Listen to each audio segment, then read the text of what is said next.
Welcome back to the deep dive. You know how we love just jumping headfirst into a topic, right? Pulling out those bits that really make you think. Absolutely. And today, we're doing that with a whole city, Belgrade, Serbia. Yeah, but not just any look at Belgrade. We're seeing it through the really unique perspective of Konstrakta. It's a great angle, especially for listeners who, want to get beneath the surface quickly. We've been looking at this fantastic guide from the Konstraktaverse team. Oh yeah, that guide is something else. It really is. It's less like a tourist map and more like an invitation into, well, what they call the Konstrakta mindset. Exactly, like seeing the city with her kind of questioning, insightful eyes. Right.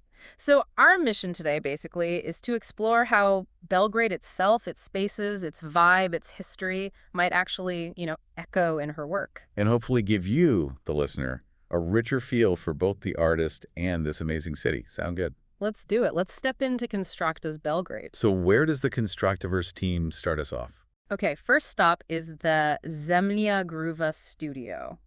Or, well, the idea of it. All right, the band. This is where her musical journey really got going, way before the solo stuff took off. Exactly. Zemlja Gruva. And let's get the pronunciation right. It's Serbian. Something like Zemlja Gruva. Zemlja Gruva, got it. Even the name, which kind of playfully means Grooveland or something similar. Grooveland. I like that. It hints at what they were about, doesn't it? Rhythm, thoughtful lyrics, maybe even those early hints of wellness themes. Yeah. The stuff that maybe led to Incorpor Sano later. That's a fascinating thought, that the seeds were planted back then. Yeah, and the Konstraktaverse team points out we obviously can't visit the studio itself, but just imagining that creative energy, the collaboration, the late nights, the ideas bouncing around, it feels like the birthplace of her unique approach. It makes you wonder how much those early environments really shape an artist, doesn't it? Definitely. So from that sort of private creative bubble, Where do we go next? we head to somewhere much more public, the University of Belgrade.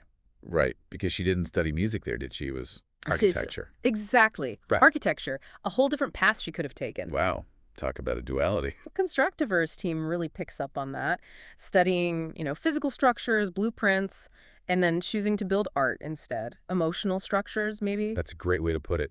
Do you think that training influenced her music? Like the way she structures songs? It's hard not to wonder, isn't it? Maybe the sense of space in her music or the way she builds lyrical arguments. It's possible. And the guide mentions it wasn't all just like abstract theory either. No. They bring it down to earth. Good coffee, a place to sit and think amidst the, the student chaos. That feels very Konstrakta, finding those moments of quiet thought in the middle of the everyday. Totally. Okay, next up, Kalenic Market. The market.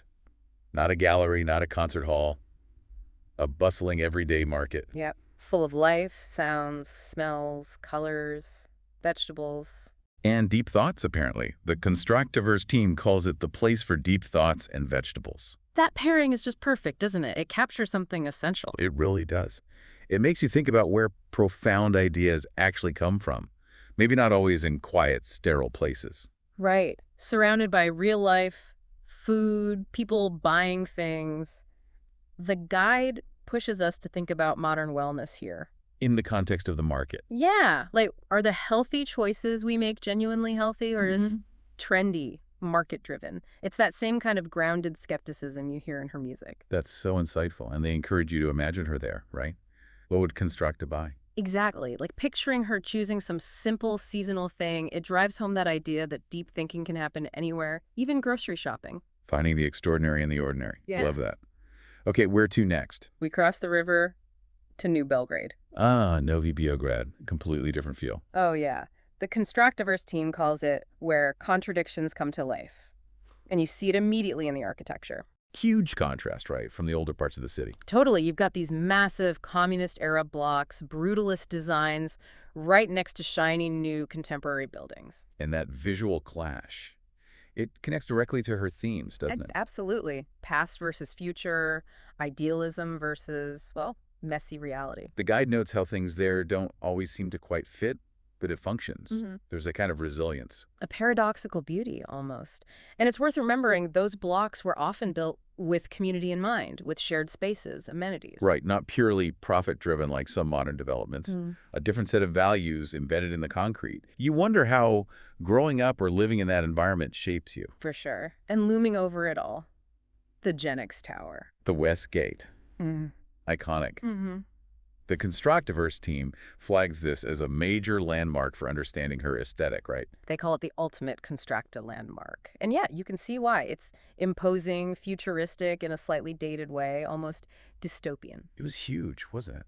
Tallest in the Balkans for a while, symbol of Yugoslav ambition. Yeah, briefly, the tallest residential in Europe, I think. But what's really striking now, as the guide points out, is its current state. Partially abandoned, right? Exactly. A relic, a powerful symbol of maybe lost ideals, as they put it, but still beautiful in its own stark way. That hits hard.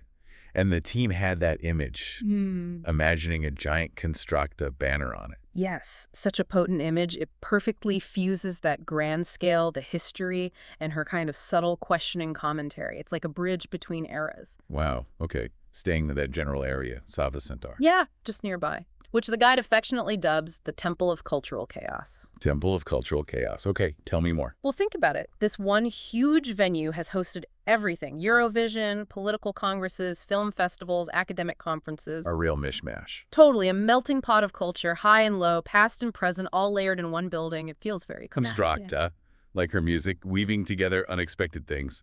Exactly. The guide mentions its slightly outdated feel, but it's still significant, like there are layers of history just soaked into the walls. Similar to her lyrics, maybe. Yeah, you can unpack them. Yeah. Okay, this next one. This made me smile. The Ministry of Health.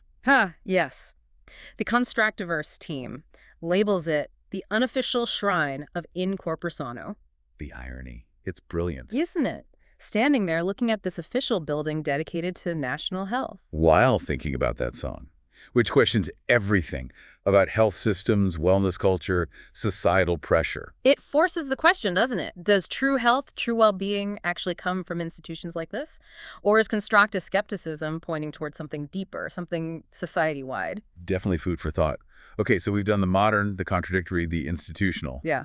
Where does the journey take us now? Back across the river to Old Belgrade, which the guide calls the soul of the city and of many existential crises. Oh, I like that description. So a shift in atmosphere again. Completely. You feel the history here, the nostalgia. It's different from the concrete vistas of New Belgrade.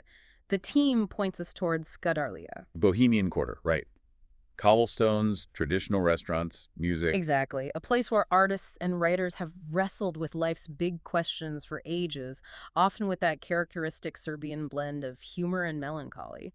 You can see Konstrakta's introspective style fitting right into that tradition. Definitely. Then there's Konstraktaverse, that beautiful, quiet cobblestone street overlooking the river. Feels like stepping back in time. It really does. The guide calls it perfect for contemplating life's absurdities, which is such a key element in Konstrakta's work. You can just picture her wandering there. Finding inspiration in the quiet corners. And then, for contrast, Nez Mihailova Street. The main pedestrian street. Always busy, always full of energy. Total opposite of Konstraktaverse.